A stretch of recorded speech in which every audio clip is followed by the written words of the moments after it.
I wonder, Dave, as we try to move towards wrapping today up,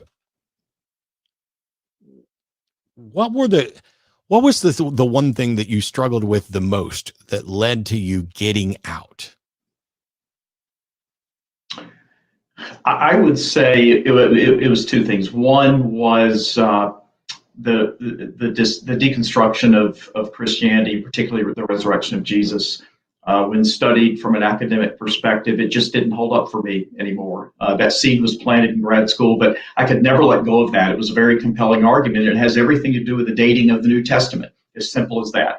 Paul is prior. Paul writes prior to the Gospels. Paul does not mention the empty tomb. It's as simple as that. The empty tomb doesn't show up until 25 years later in Mark. So a lot of literary mischief can occur in 25 years. So that was one. It was the academic study. The second one was theodicy. Just the simple notion of how do you reconcile suffering and evil with the notion of a good and an omnipotent God? And I don't think you can. And it was those two things that came together that finally led me to say, I can't do this anymore. I can't be a minister and stand up in front of a few hundred people and talk about God anymore. So were you part of the Clergy Project at all, or did you? Yeah, no. So right. Matt, the Clergy Project didn't exist. I thought I was the only minister in the world who had lost his faith. I thought I was all alone. John Updike, though, in 1996, the year that I left ministry, wrote a book called In the Beauty of the Lilies. And it was about a Presbyterian minister who loses his faith and walks away from ministry and enters the world of sales, which is exactly what I did. So that was my, reading that book was redemptive for me. But no, the Clergy Project didn't exist. If it had, I wouldn't have felt it's a great resource, by the way, for anybody who's not familiar with the Clergy Project. I have a number of friends who are in the Clergy Project. I've met people through there. I've been fortunate enough to counsel some people who were in the Clergy Project at that time. I'm so happy that something like that happened. For me, so theodicy, the problem of evil, is never something it's never really resonated with me as an actual issue. And I think it's because of the particular notion of Southern Baptist theology that I was indoctrinated with already includes essentially a defeater, that it's human beings who brought sin and death into the world through their sin. And that, that's where the Bible's going to put the responsibility. But I certainly understand when you're dealing with family and friends and someone who's lost a child and they're coming to you and saying, how can this sort of thing happen? How could God give me a child that I waited for and wanted and loved and then take that child away? That just seems unbearably cruel. And the most you can ever get out of it from pastors is this notion of, well, it happened for a reason. Maybe God is giving you some purpose, or God is trying to strengthen you, or whatever else. And as a Christian, I immediately shrugged off the, God needed an angel, or God just wanted them to come home. That's a bunch of bull. I mean, that was bullshit when I was a Christian, that was any sort of reasonable explanation. But the notion that God has some plan for your life that required you to lose a child, God needs a better fucking plan. I don't know, okay, you can learn through trial and hardship. You absolutely can, but that doesn't mean that you need, a child to suffer through cancer and die before the age of 6. I mean, that's just bizarre to me. Yeah.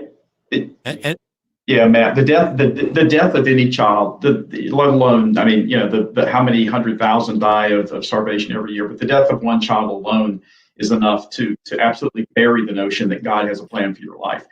That is a largely Western, white, upper middle class notion that often gets existentially reinforced, but it doesn't play in a cancer ward, doesn't play in the NICU. And if it doesn't play in the NICU, it isn't the gospel. And actually, it's one of those things where you're right that it is newer and whiter and Protestant, et cetera. When you go back to like Sinners in the Hands of an Angry God, the responses back then to why do bad things happen to good people was shut your mouth and know your role. It's like back then the rock was God. Jonathan Edwards. Yeah.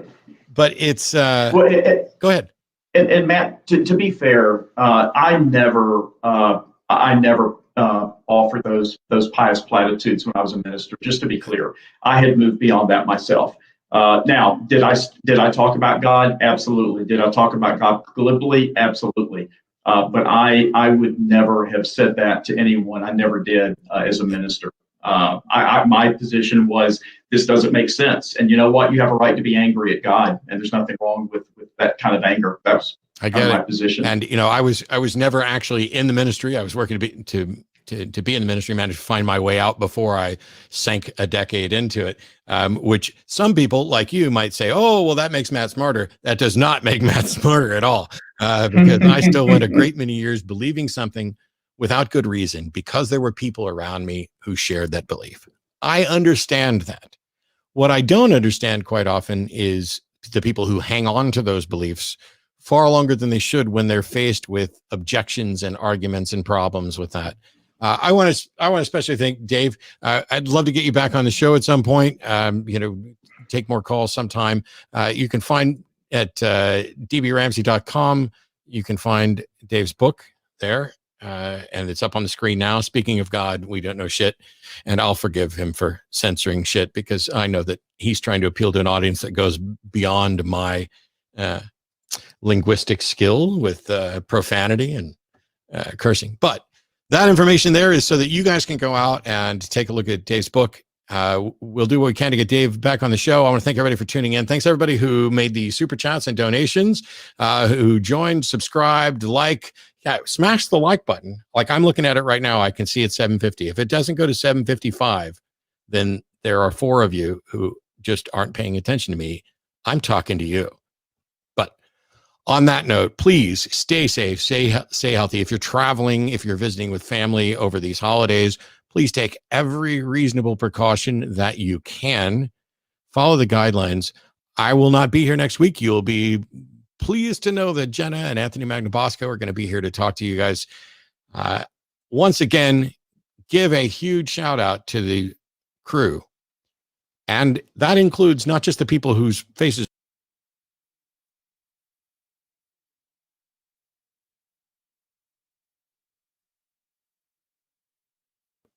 please have a safe holiday season. I'll see you in 2 weeks. Bye-bye.